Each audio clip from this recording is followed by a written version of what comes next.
Hello friends, नमस्कार। स्वागत है आप सभी का।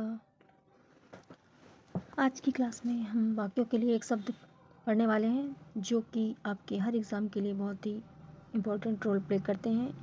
एक क्वेश्चन तो बन के आता ही है और आप लोगों को इससे चूकना नहीं है। तो चलिए हम लोग हमारी क्लास में कुछ महत्वपूर्ण ऐसे शब्दों को पढ़ेंगे जिसमें से एक ना एक शब्द आपके एग्ज़ाम में देखने को मिल जाएगा। तो चलिए शुरू करते हैं।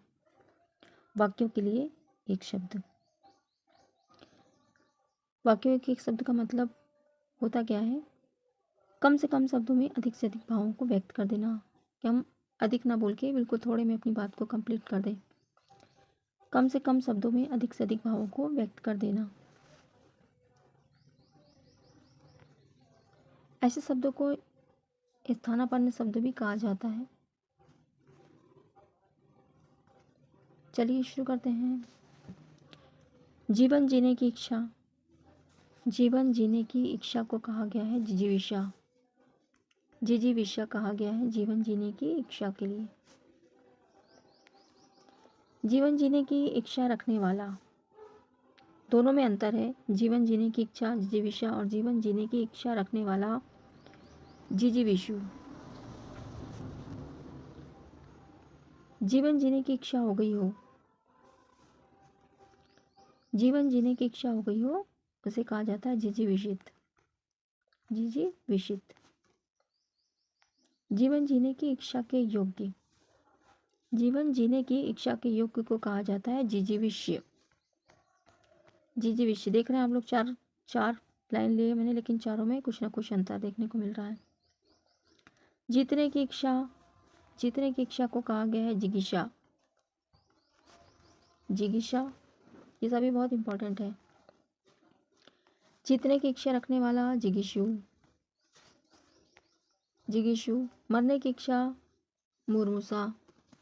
मरने की इच्छा मुर्मुषा। युद्ध करने की इच्छा रखने वाले को युयुत्सु कहा जाता है युयुत्सु। हाथी हाँकने का लोहे का हुक, उसे कहा जाता है अंकुश। अंकुश कहा जाता है हाथी हाँकने वाले का जो हुक होता है उसे अंकुश कहा जाता है। गोद में सोने वाली स्त्री को कहा जाता है अंकशायनी। अंकशायनी कहा जाता है गोद में सोने वाली स्त्री को।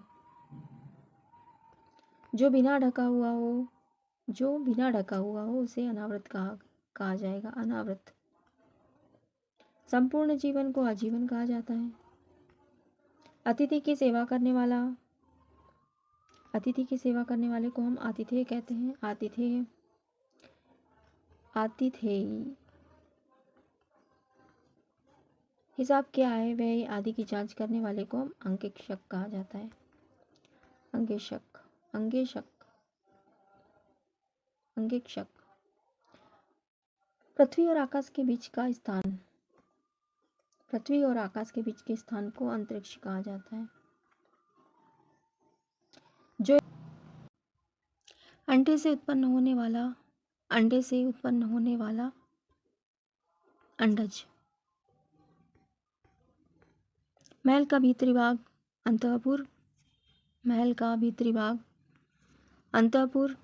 जिसे कहा ना जा सके, जिसे कहा ना जा सके अकथनीय। जिस क्रिया का कोई कर्म ना हो उसे, जिस क्रिया का कोई कर्म ना हो उसे अकर्मक कहा जाता है। जो दंड पाने योग्य हो अदंडनीय, जो दंड पाने योग्य ना हो अदंडनीय। जो जाना ना गया हो अज्ञात। जो बूढ़ा ना हो अजर, जो बूढ़ा ना हो अजर। जिसे कोई जीत ना सका हो अजेय।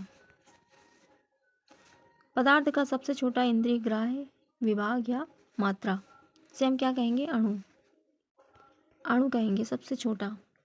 हानि पहुंचाने वाली अत्यधिक वर्षा को हम अतिवृष्टि कहेंगे, अतिवृष्टि कहेंगे। पहाड़ के ऊपर की समभूमि को कहा जाता है, पहाड़ के ऊपर की जो समतल भूमि होती है उसे अधिपत्तिका कहा जाता है। अधिपत्तिका कहा जाता है उसे। जिसका कोई निश्चित निवास स्थान ना हो उसे अनिकेत कहा जाता है। नीचे की ओर खींचना या लाना, क्या कहेंगे उसे हम? अपकर्ष।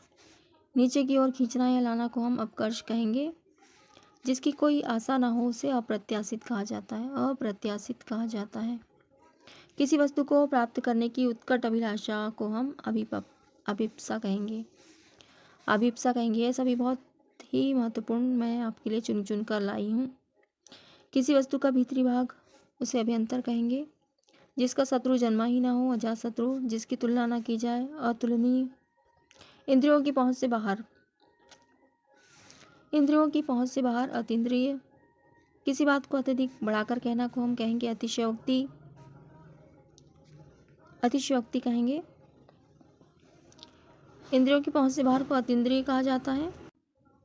जिसका जन्म निम्न वर्ण में हुआ हो उसे अंत्यज कहा जाता है। जिसका जन्म निम्न वर्ण में हुआ हो उसे अंत्यज कहा जाता है। पहले लिखे गए पत्र का स्मरण करते हुए लिखा गया दूसरा पत्र, उसको हम क्या कहते हैं? अनुस्मारक।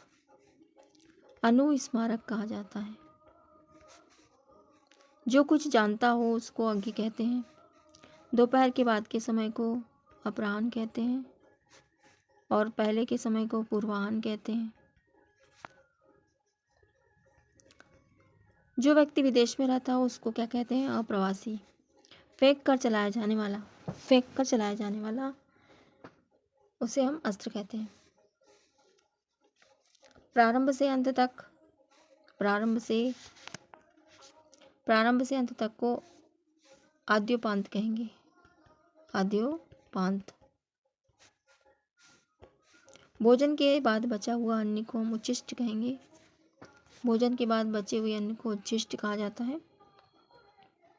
सांसारिक वस्तुओं को प्राप्त करने की इच्छा, सांसारिक वस्तुओं को प्राप्त करने की इच्छा अभिलाषा को क्या कहा जाता है? ऐष्णा।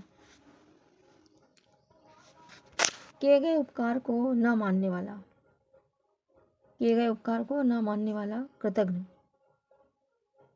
किए गए उपकार को मानने वाले को कृतज्ञ कहा जाता है। ये दोनों एक दूसरे के अपोजिट है। खगोल के पिंडों का विवेचन करने वाले को हम खगोल शास्त्री कहते हैं। खगोल शास्त्री। वह स्त्री जिसका पति रात को अन्य स्त्री के साथ रहकर लौटे उसको हम खंडिता कहते हैं। खंडिता कहा जाता है उसे। वह स्त्री जिसका पति रात को किसी अन्य स्त्री के साथ रहकर लौटे। वह समय जब गायें जंगल से लौटती है उसको क्या कहा जाता है? गोधूली बेला। गद्य एवं पद्य मिश्रित रचना को हम चंपू काव्य कहते हैं। चंपू काव्य कहा जाता है ऐसी रचनाओं को, गद्य एवं पद्य मिश्रित रचनाओं को। जो चिरकाल से चला आया हो, जो चिरकाल से चला आया हो उसको क्या कहेंगे? चिरंतन। जो दूसरों में केवल दोषों को ही ढूंढता हो, किसी किसी की आदत होती है वो केवल दूसरों में दोष ही निकालते हैं, जबकि सबसे बड़ा दोषी वो खुद ही होता है। जो दूसरों में केवल दोष ढूंढता हो उसको क्या कहते हैं? छिंद्रान्वेषी। एक स्थान से दूसरे स्थान को चलने वाले को हम क्या कहते हैं? जंगम। और जो एक जगह रहता है उसको हम स्थावर कहते हैं। जिंदा रहने की इच्छा को हम क्या कहते हैं? जिजीविषा। जिजीविषा। स्वयं को अग्नि में जला देने को आत्मदाह। जंगल में लगने वाली आग को हम क्या कहते हैं? दावाग्नि कहते हैं या दावानल भी कहा जाता है। जंगल में लगने वाली आग को। अनुचित बात के लिए आग्रह करना को दुराग्रह कहेंगे। आगे अनुचित बात के लिए आग्रह करना को दुराग्रह कहेंगे। श्रेष्ठ गुणों से युक्त नायक, श्रेष्ठ गुणों से युक्त नायक को हम क्या कहते हैं? धीरोदात्त। जो मांस रहित भोजन करता हो, जो मांस रहित भोजन करता हो उसको क्या कहते हैं? निरामिष। जिसको देश से निकाल दिया गया हो, निर्वासित। रंगमंच पर पर्दे के पीछे के स्थान को नैपथ्य कहा जाता है। महीने के 2 पक्षों में से एक पक्ष को हम क्या कहते हैं? पखवाड़ा। हाथ से लिखी हुई पुस्तक को हम क्या कहते हैं? पांडुलिपि। पांडुलिपि कहते हैं हाथ से लिखित पुस्तक को। पशुओं के समान स्वभाव वाला पाश्विक। पर पुरुष से प्रेम करने वाली स्त्री को हम क्या कहते हैं? पर पुरुष से प्रेम करने वाली स्त्री को परकीया कहेंगे। चलिए दोस्तों आज के लिए इतना। काफ़ी है। नेक्स्ट क्लास में हम फिर कंटिन्यू करेंगे। क्लास आपको पसंद आई हो तो क्लास को लाइक शेयर सब्सक्राइब